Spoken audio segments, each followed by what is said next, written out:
kó gbọ́n wá ń gba ẹ̀ kéètì gbogbo wọn kẹtẹ́ ìjọ̀gbọ́n kó wá tó bá ti feature àwọn English yẹn fíìmù ò tí dùn wọ́n bẹ̀ sí ní figagbá àwọn náà bá mèrè wọ́n lọ pé àwọn wọ́n lọ owó tó lè fi pa àwọn Yorùbá ẹgbẹ́ wọn wọ́n lọ fi ń pọ̀ ọmọ Yíbò yẹn ojú wọn bó wọn jẹ gbèsè wọ́n padà nọ́mbà tún dé o nọ́mbà tún bẹ̀rẹ̀ YouTube lọ sí YouTube káwù ẹ̀ èmi dẹ̀ ti gbọ́n ẹni iṣẹ́ tó bá ti tí Ìyábọ̀ Òjó àti Ràkúnmí tó bá ti ń tiẹ̀ sí premium gbèsè ni premium gbèsè. ní tèmi nínú fọ́nrán tí ẹ̀ ń wò yìí Lizzy Anjorin ó sọ̀rọ̀ gidi gan wípé wọ́n ní láti mú Tóyìn Abraham Ìyábọ̀ Òjó àti Fúnkẹ́ Akíndélé kúrò ní inú movie industry ó ní tàbí kí Ọlọ́run palẹ̀ wọ́n mọ́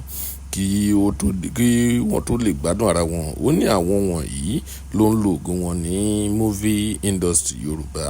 ẹ̀yin tèmi ẹ jẹ́ ká gbọ́ láti ẹnu Yèyé Mẹ́ṣọ́. ẹ rí i pé ìgbà tó kọ́kọ́ ya Làbákẹ́ Olóṣó Olódo lọ́dọ̀ ìyá wọn lókè lọ́hùn ya Wálé ló sọ pé Lizzy wọn náà lọ ya sinimá àwọn lórí burúkú owó sinimá tí ò ra one plot ní California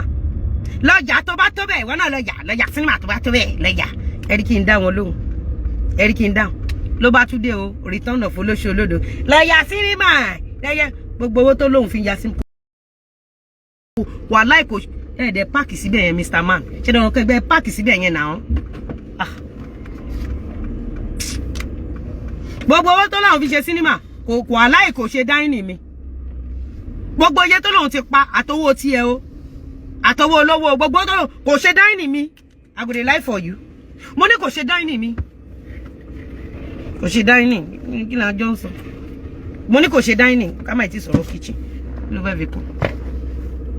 ẹ̀ ń tẹ́fẹ́ lọ bá rí mo ń bọ̀ gbogbo tó lóhùn pa àtọwọ́ olówó àtọwọ́ tiẹ̀ torí gbogbo tó lóhùn pa yẹn sìn ọmọ máa fi calculate ẹ̀ kò lè gbajà àmàlà kan àtògúnfẹ́ kan lọ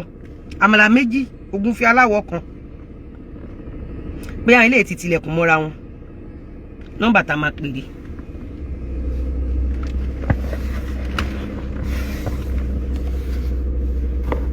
you don't understand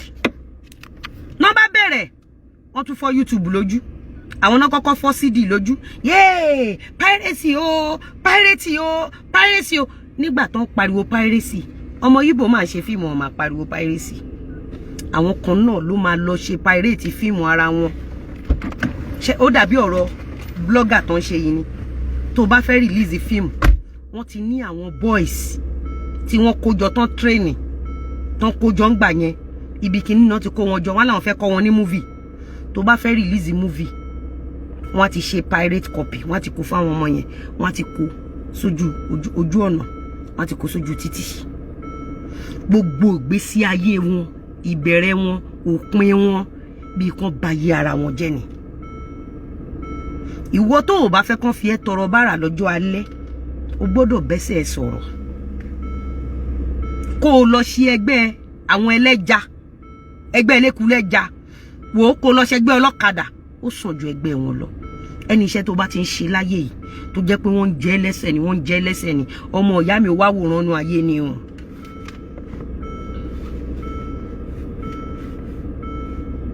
ó wá wòran nu ayé ni o. àwọn méjì yẹn mo ti sọ fún yín tán bá sì wà láyé film industry yẹn ń ṣeré ni Ìyábọ̀ àti Ràkúnmí àwọn olórí burúkú àti kan Ìjímèrè àwọn olórí burúkú mẹ́tẹ̀ẹ̀ta yẹn gbogbo yín ṣeré ni àfi tọ́lọ́n bá palẹ̀ mọ́ àwọn mẹ́tẹ̀ẹ̀ta yẹn ṣe tiẹ̀ rí Ìyábọ̀ yẹn ìyẹn ò ní fíìmù kéèsì Mohbad ló ń lé yẹn kiri o kéèsì Mohbad wọ́n invite ẹ̀ sàbújá ó ti sá lọ ó wá lóun ṣó fíìmù kiri wọ́n invite ẹ̀ ní o kéèsì Mohbad wọ́n ti rí open ẹ̀ lábújá Ìyábọ̀ Òjó ṣe gbé bẹ́ o ọmọ pààyàn tán ọmọ gbé bẹ́ wọ́n retí Ìyábọ̀ Òjó lábújá kéèsì Mohbad tán fẹ́ rí open Ìyábọ̀ Òjó fi gbé bẹ́ sí Man U kì í ṣe bọ́n ṣó fíìmù kiri o kò tá o olórí burúkú gbogbo àwọn èèyàn tó wá wo fíìmù wọn ju gaga méjì bí irun òbó ẹ lọ o ó ṣàárín kiri àwọn yẹn ń pè lábújá ó kú Mohbad bolobade you see I'm taking my movie to Georgia Amani I'm taking my movie wọ́n retí ẹ nlé ó wá ní kẹ́ lọ bẹ̀rẹ̀ protest so that ari yẹn fi gbàwé nílùú tó wà.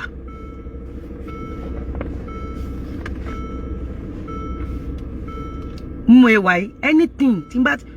wá jẹ́ kí n ṣàṣírí kan fún ẹ sórí tó bá lọ́rẹ̀ nítorí pọ́n fẹ́ gba ọ̀rẹ́ ẹ tó bá múra wọn pa ẹ tó bá mọ anybody mọ̀ wọ́n ọmọ tó bí ìyá ẹ tó bí ẹ bàbá ẹ tó bá ti mọ̀ wọ́n tètè sásàlà fẹ́mi ẹ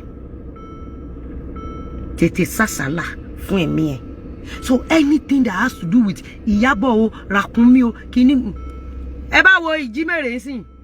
ọ̀nà tún ti jọ ń fa wàhálà kan pẹ̀lú Ràkúnmí ẹni tẹ́lẹ̀ bá lò lélẹ̀ fẹ́ lò àwọn kan ti zone ara wọn àwọn ọmọ yan build ẹni tẹ́lẹ̀ bá build ló máa wọn ilé láti fẹ́ lò ẹ dẹ̀ sọ fún mi pé wọn ò wọ́ọ̀sì gbà wọn lára àgbò lọ àwọn dádì wa tó wà nù gbó ẹ sọ fún mi pé àwọn ní tíátà yóò wọ́ọ̀sì jù wọn lọ ẹni tí wọ́n bá ṣe wàhálà lé lórí ẹni tó ṣe tó build òun ni target wọn láti gbà wọn ò dẹ̀ ní ìgbà pé a fẹ́ lo lágbájá wọn kọ́kọ́ fẹ́ pa ẹ́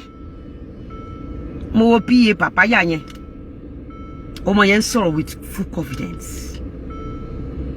ọmọ ọlọ́mọ mi ò bá wí ṣebí tibí ló fẹ́ gbọ́wọ́ aláìgbọràn ọmọ òun ló fẹ́ gbọ́wọ́ èèyàn kan á blọ́ọ̀gì mi tó yẹn London Gist Lover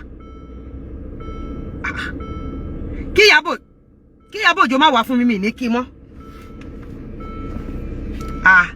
èmi nìkan wá ní Gist Lover ń búlì kò búlì ìwọ kí ni connection ẹ pẹ̀lẹ́ nìyẹn mi ní kí mọ́ pátí Ìyábọ̀ Òjó nìkan náà ti ń jí fóònù ẹ̀yin náà imagine kan máa jí fóònù ní pátí èèyàn kan ṣoṣo bí gbogbo àgbáyé ṣe tó wọn ò ṣe pátí wọn ò ṣe movie launching kan jí fóònù àfi pátí Ìyábọ̀ Òjó nìkan ṣoṣo tó bá ti wá jí fóònù yẹn tó bá ti jí fóònù ẹ ìsídà kí ẹ̀gbọ́n ẹ ọmọ yan bàbá ẹ kó jáde kó lọ lòrà wo òun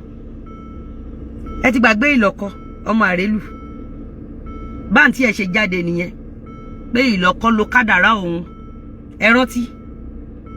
ó bá dẹ̀ ti dọjọ́ òkú ìyá wọn báyìí Ìyábọ̀ Òjó máa jó ni ijó tí ò lè jó lọ́jọ́ wedding wọn ijó tí ò rí jó lọ́jọ́ ìgbéyàwó wọn tí ìyá wọn bá ti kú ó gbọ́dọ̀ jó.